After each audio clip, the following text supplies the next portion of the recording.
अस्सलाम वालेकुम viewers, welcome to my YouTube channel. नए आने वाले दोस्तों से गुजारिश है कि हमारा चैनल सब्सक्राइब करते जाएं। इस वीडियो में हम आपको बताने वाले हैं कि ड्रामा सीरियल गुड्डी की अगली एपिसोड में क्या होने वाला है। सो व्यूवर्स, इस वीडियो को एंड तक देखिएगा क्योंकि इस ड्रामे में बड़ी इंटरेस्टिंग चीज़ होने वाली है। आप देखेंगे कि जुगनू और उसकी माँ मिलकर गुड्डी की बर्थडे सेलिब्रेट कर रहे होंगे। फातिमा आंटी और जुगनू दोनों ही बहुत खुश होंगे और गुड्डी भी बहुत ज़्यादा खुश होगी। अपनी बर्थडे सेलिब्रेशन उसने बड़े अरसे बाद ही पहली दफ़ा की होगी।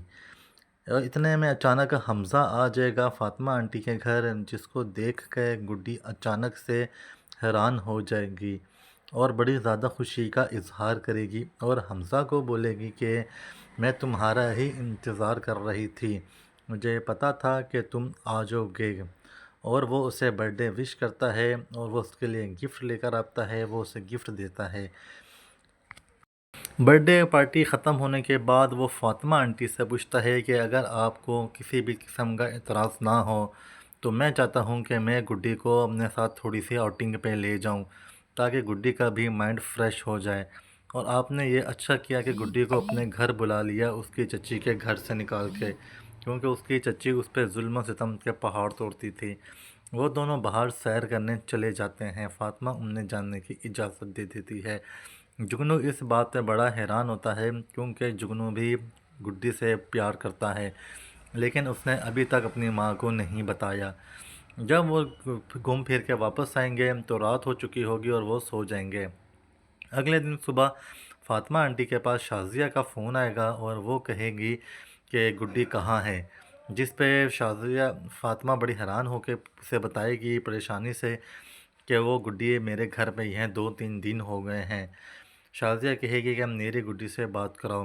और जब इन दोनों की बात होगी तो शाज़िया का बहुत बड़ा रवैया गुड्डी के साथ होगा। वो उसे फ़ोन पर ही डांटेगी और कहेगी कि अभी के अभी यहाँ से उठो और अपने घर जाकर बैठो। तो वो कहेगी कि मेरे पास घर की चाबी भी नहीं है और चाचू ताला लगा के गए हैं। तो इतने में वो औरंगज़ेब को भी फ़ोन करेगी और औरंगज़ेब की और उसकी भी लड़ाई हो जाएगी इसी बात पे। फिर वो जल्दी से हैदराबाद से निकलेगी अपने घर वापस आने के लिए।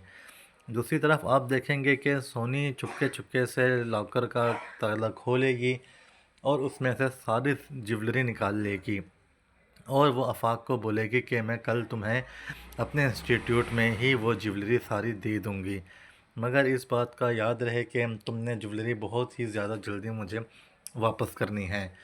जब रात को गुड्डी सो रही होगी तो गुड्डी को ख्वाब में ये चीज़ नज़र आ जाएगी कि सोनी अपना सारा जेवर उस आफाक को देने वाली है, किसी अजनबी लड़के को देने वाली है। वो घबरा के उठेगी और उठ के फ़ौरन ही हमज़ा को फ़ोन करेगी। हमज़ा को ये सारी बातें बताएगी कि हमज़ा तुम फटाफट उठो और जाके देखो सोनी आपी ने अपना वहाँ से जेवर निकाल लिया है और वो उस लड़के को, अजनबी लड़के को देने वाली हैं और ये बहुत गलत कर रही हैं। हमज़ा ये बातें सुन के बड़ा परेशान हो जाएगा और वो पूछेगा कि तुम्हें ये चीज़ों का कैसे पता। वो कहेगा इन गुड्डी कहेगी इन बातों का अभी कोई मकसद नहीं है, तुम जाओ जाकर सोनी आपी को रोको। इतने में आप देखेंगे कि औरंगज़ेब बहुत ज़्यादा परेशान होगा कि किसी भी तरह रनीस बिल्कुल ठीक हो जाए और ताकि हम वकील तक पहुँचें और वकील से हम अपना काम निकलवाएं। तो दोस्तों, अगर आपको ये वीडियो पसंद आई है तो इस चैनल को लाइक, शेयर और सब्सक्राइब लाजमी करिए।